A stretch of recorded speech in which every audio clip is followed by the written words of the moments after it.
अस्सलाम वालेकुम, मैं समी इब्राहिम और आप देख रहे हैं हमारा यूट्यूब चैनल। आज 5 नवंबर है, जुम्मतुल मुबारक सन 2021। दो अहम मामलात हैं जिन पर आपसे गुफ्तगू होगी।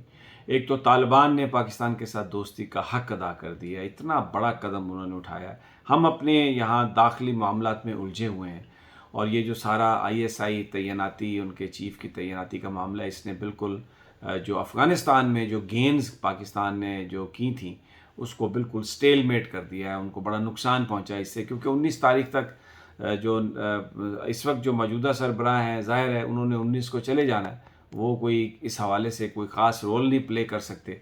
और जो नए आने वाले हैं वो, क्योंकि अभी उन्होंने चार्ज नहीं संभाला, वो कुछ कर नहीं सकते, तो एक स्टेलमेट सा आ गया वहाँ पर। लेकिन तालिबान ने बड़ा ज़बरदस्त काम किया, जिस पे उन्होंने पाकिस्तान के साथ दोस्ती का हक अदा कर दिया। ये मैं आपको बताता हूँ आज इसी अपने वीलॉग में। लेकिन इब्तदा जो है वो मैं बड़ा एक अहम इशू है उससे कर रहा हूँ, जो पाकिस्तान और चीन के दरमियान CPEC के हवाले से है। CPEC रीढ़ की हड्डी है पाकिस्तान की तरक्की के हवाले से, ये माहिरीन कहते हैं। और चाइना और पाकिस्तान के बीच जो ताल्लुकात हैं उसकी ये एक बहुत बड़ी उसकी गारंटी है। क्या इस वक्त सूरत हाल है? खालिद मंसूर साहब जो CPEC अथॉरिटी के चेयरमैन हैं, उन्होंने ये कहा कि भारत और अमेरिका मिलकर CPEC को सैबोटाज करना चाहते हैं, CPEC को ख़त्म करना चाहते हैं, CPEC को नाकाम बनाना चाहते हैं। लेकिन उसके मुकाबले में फिर हमने देखा मोईद यूसुफ साहब आए मैदान में कूद कर और उन्होंने कहा कि नहीं नहीं नहीं नहीं, खालिद मंसूर साहब की ये जो गुफ्तगू है ये कोई ये सियाको सबाक से हटकर जो उनकी बात है वो पेश की गई, बात को तोड़ा मोड़ा गया, वो कुछ और कहना चाह रहे थे। मेरी उनसे बात हुई और उन्होंने कहा कि अमेरिका से ताल्लुकात बड़े मस्बत हैं और बेहतरी की तरफ जा रहे हैं और आने वाले वक्तों में बेहतर होंगे और कोई उनके साथ ताल्लुकात की खराबी का अंदेशा नहीं। उन्होंने बिल्कुल चाइना का CPEC का जिक्र ही नहीं किया, मामला गोल कर दिया। लेकिन उसमें जो अहम डेवलपमेंट है उसमें चाइनीज़ सफ़ीर खुद बोले हैं।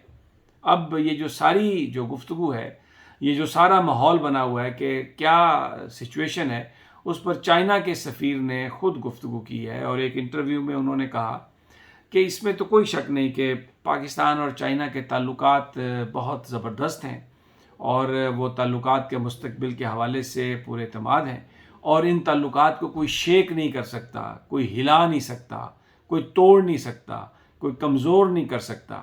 लेकिन इसके साथ उन्होंने CPEC पर जो बातें की हैं वो आंखें हम सब की खोल देने के लिए काफ़ी हैं। उन्होंने कहा कि जो CPEC है उसको गैर यकीनी एक सूरत हाल है, उसके हवाले से उस गैर यकीनी सूरत हाल को ख़त्म करने की ज़रूरत है और काम को तेज़ी से करने की ज़रूरत है। CPEC जो है वो सुस्त रवि का शिकार है, ये चाइना के एम्बेसडर ने इंटरव्यू में कहा और बड़े खुलकर उन्होंने ये बात कही। सोशल मीडिया पर ये इंटरव्यू मौजूद है नसीम ज़हरा साहिबा के साथ, चैनल 24 में उन्होंने बात की। उन्होंने कहा कि गैर यकीनी की सूरत हाल है, इसको ख़त्म करने की ज़रूरत है और मामलात को तेज़ी से चलाने की ज़रूरत है।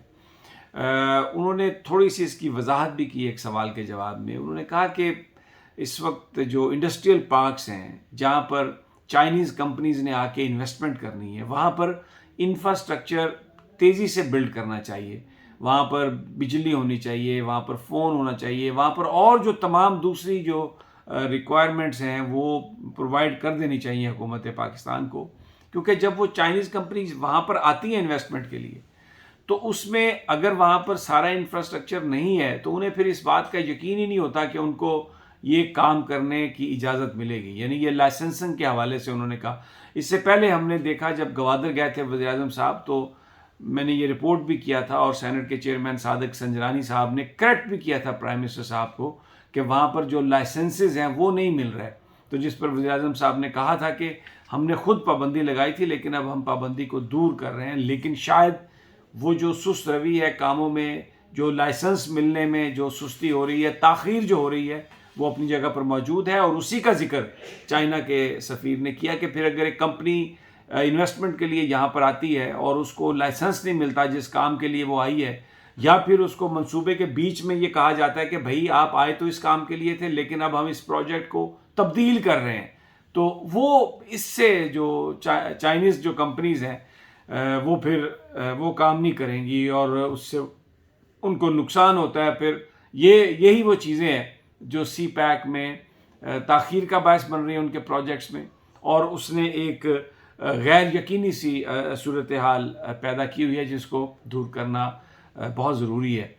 اس کے علاوہ جو اطلاعات ہیں کہ چائنیز امبیسڈر نے پاکستان میں مختلف سیاسی جماعتوں سے, ان کے سربراہوں سے ملاقاتیں کی ہیں, زرداری صاحب سے, شہباز شریف صاحب سے, اور کئی رہنما ہیں جن سے چائنا کے سفیر ملے ہیں. اور جو ہمیں بتایا گیا اس میں سی پیک کے حوالے سے گفتگو ہے, اور یہ جو غیر یقینی صورتحال ہے اس کو ختم کرنے کے لیے اس میں انہوں نے بات چیت کہی ہے. اور اس سارے تناظر میں خالد منصور صاحب نے جو بات کہی, وزیر اعظم صاحب کو چاہیے کہ اس کا نوٹس لے, کیونکہ یہ جو تاخیر ہے, ذرائع ہمیں یہ بتاتے ہیں, بہت سارے لوگ یہ بتاتے ہیں کہ یہ ڈیلیبریٹ ہے تاکہ چائنا بد دل ہو, اور وہ جو سارا جو امریکن جو لابی ہے, جو امریکہ کے ساتھ محبت میں مرے جا رہے ہیں یہاں پر اسلام آباد میں, یہ وہ لوگ ہیں جو لائسنسنگ میں بھی تاخیر کر رہے ہیں اور پروجیکٹس کو بھی تبدیل کرنے کی بات کرتے ہیں. اور میں آپ کو ایک بات بتا دوں, یہ بتایا جا رہا ہے کہ ML1 جو ایک 6-7 بلین ڈالر کا منصوبہ ریلوے کو پورا مکمل اوور ہال کرنے کا تھا, پشاور سے کراچی تک نیا ڈبل ٹریک تھا اس میں, اور پاکستان کی ریلوے جو ہے وہ ایک بڑی نئی جدت کے ایک نئے جذبے کے ساتھ اور ماڈرن ہو کر اس نے سامنے آنا تھا, وہ کھٹائی کا شکار ہو چکا ہے. اور ذرائع یہ بتاتے ہیں کہ عمران خان صاحب اس کا فیتا تو کاٹ سکتے ہیں, اس بات کا کوئی امکان نہیں کہ وہ اپنے ٹائم میں مکمل ہو, یا کوئی اس میں ایسی یعنی اس کی تاخیر ہے. اور بہت سارے لوگ کہتے ہیں کہ افتتاح تو ہو سکتا ہے, شاید وہ منصوبہ مکمل نہ ہو, کیونکہ امریکنز یہ چاہتے ہیں اور یہاں پر جو ان کے پٹھو ہیں وہ اس کام میں لگے ہوئے ہیں. بڑی یہ امپورٹنٹ بات تھی. دوسرا, طالبان کا میں نے آپ سے کہا تھا, بڑی اچھی خبر, طالبان نے دوستی کا حق نبھایا. پاکستان سے ڈالر سمگل ہو کے افغانستان جا رہا تھا کیونکہ وہاں پر جو کاروبار تھا وہ ڈالر میں تھا. طالبان نے اپنے ملک میں غیر ملکی کرنسی کے استعمال پر, اس کے ذریعے کاروبار کرنے پر پابندی لگا دی, تمام غیر ملکی کرنسیاں, اور کہا کہ جہاں افغانستان کا بارڈر ہے وہاں پر مقامی جو کرنسی ہے دونوں ممالک کی, اس میں کاروبار ہوگا. مثلا چمن بارڈر ہے, دوسرا تورخم بارڈر ہے, وہاں پر روپے اور افغانی جو افغانستان کی کرنسی ہے اس میں کاروبار ہوگا, اور ڈالر میں کاروبار نہیں ہوگا. اور جس نے بھی ڈالر میں کاروبار کرنے کی کوشش کی اس کو پکڑا جائے گا. اس کا سب سے بڑا فائدہ پاکستان کو ہوگا, اس لیے کہ یہاں سے ڈالر سمگل ہو کے افغانستان جا رہا تھا. یہ ایک بڑی وجہ تھی کہ روپے کے مقابلے میں ڈالر جو ہے وہ تگڑا ہوتا جا رہا تھا. دوسری جو بڑی ایک مدد کی ہے وہ تحریک طالبان پاکستان کے ساتھ طالبان مذاکرات میں کروا رہا ہے. سراج الدین حقانی صاحب خود اس میں شریک ہیں, اور CBMs کے لیے حملے جو ہیں وہ تحریک طالبان نے کہا ہے کہ وہ پاکستانی جو ٹارگٹس ہیں ان پر حملے بند کر دیں گے, اور کچھ قیدیوں کی رہائی کا مطالبہ کیا ہے. TTP نے 100 بندوں کی رہائی کا مطالبہ کیا ہے. سراج الدین حقانی صاحب اس گفتگو میں وہ اس کو فیسیلیٹیٹ کروا رہے ہیں, اور امید ہے کہ معاہدہ ہو جائے گا. اور اگر معاہدہ ہوتا ہے تو پھر پاکستان کا قبائلی علاقہ اور بلوچستان کے علاقے میں جو شرپسندی ہے یا جو ایک معاملات خراب ہیں وہ بھی کنٹرول میں آ جائیں گے, اور اس کا بڑا ڈائریکٹ امپیکٹ ہوگا سی پیک کے پروجیکٹس پر بھی اور عام آدمی کی زندگیوں پر بھی. مجھے اجازت دیجیے, جلد آپ سے ملاقات ہوگی انشاءاللہ, اللہ نے کے بعد.